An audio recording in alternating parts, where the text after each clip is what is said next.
Hi friends, అందరూ ఎలా ఉన్నారు? వన్ మోర్ కుకింగ్ బ్లాగ్తో మీ ముందుకు వచ్చేసాను. ఈరోజు నేను పప్పుల పొడితో దొండకాయ వేపుడు ఎలా చేయాలో చూపిస్తాను. ముందుగా అరకిలో దొండకాయలను తీసుకొని బాగా క్లీన్ చేసుకొని సన్న ముక్కలుగా కట్ చేసుకోవాలి. ఒక ఉల్లిపాయని సన్న ముక్కలుగా కట్ చేసుకోవాలి. 4 పచ్చిమిర్చిని కట్ చేసుకోవాలి. ఇప్పుడు స్టవ్ ఆన్ చేసుకొని ప్యాన్ పెట్టుకొని హీట్ చేసుకోవాలి. ప్యాన్ హీట్ అయిన తర్వాత 2 టేబుల్ స్పూన్ల పల్లీలను వేసుకోవాలి. 1 టేబుల్ స్పూన్ జీలకర్ర కూడా వేసుకొని దోరగా వేయించుకోవాలి.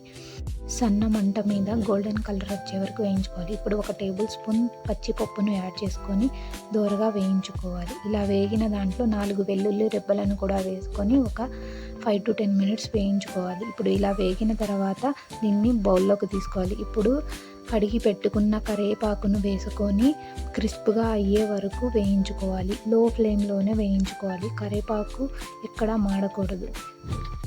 కరివేపాకులోని వాటర్ మొత్తం అబ్జర్వ్ అయిపోవాలి. ఈ విధంగా క్రిస్ప్గా అవ్వాలి. మనం హ్యాండ్తో టచ్ చేస్తే ఇలా పొడి పొడిగా అవ్వాలి. ఇప్పుడు స్టవ్ ఆన్ చేసుకొని ప్యాన్ పెట్టుకొని హీట్ చేసుకోవాలి. ప్యాన్ హీట్ అయిన తర్వాత 2 టేబుల్ స్పూన్ ఆయిల్ని వేసుకొని హీట్ చేసుకోవాలి. ఆయిల్ హీట్ అయిన తర్వాత మనం కట్ చేసి పెట్టుకున్న ఉల్లిపాయ ముక్కలను అండ్ పచ్చిమిర్చి ముక్కలను ఆయిల్లో వేసుకొని వేయించుకోవాలి. ఉల్లిపాయ ముక్కలు పచ్చిమిర్చి ముక్కలు వేగుతున్నప్పుడు కొంచెం పసుపుని యాడ్ చేసుకోవాలి. ఇలా గోల్డెన్ బ్రౌన్ కలర్ వచ్చిన తర్వాత ఇప్పుడు ఇందులోకి మనం కట్ చేసి పెట్టుకున్న దొండకాయ ముక్కలను వేసుకొని దోరగా వేయించుకోవాలి. దొండకాయ ముక్కలను లో ఫ్లేమ్లోనే వేయించుకోవాలి, లేకపోతే మాడిపోతాయి. ఈ దొండకాయ ముక్కలు వేగే లోపల మనం ఫ్రై చేసి పెట్టుకున్న పల్లీలు, వెల్లుల్లిపాయలు, జీలకర్ర, పచ్చిపప్పు చల్లారాయో లేదో చూసుకొని మిక్సీ జార్లో వేసుకొని ఇందులోనే మనం వేయించి పెట్టుకున్న కరివేపాకును కూడా వేసుకొని రుచికి సరిపడినంత 2 టేబుల్ స్పూన్ల కారంను, రుచికి సరిపడినంత ఉప్పును ఇందులోనే వేసుకొని మెత్తటి పౌడర్ చేసుకోవాలి.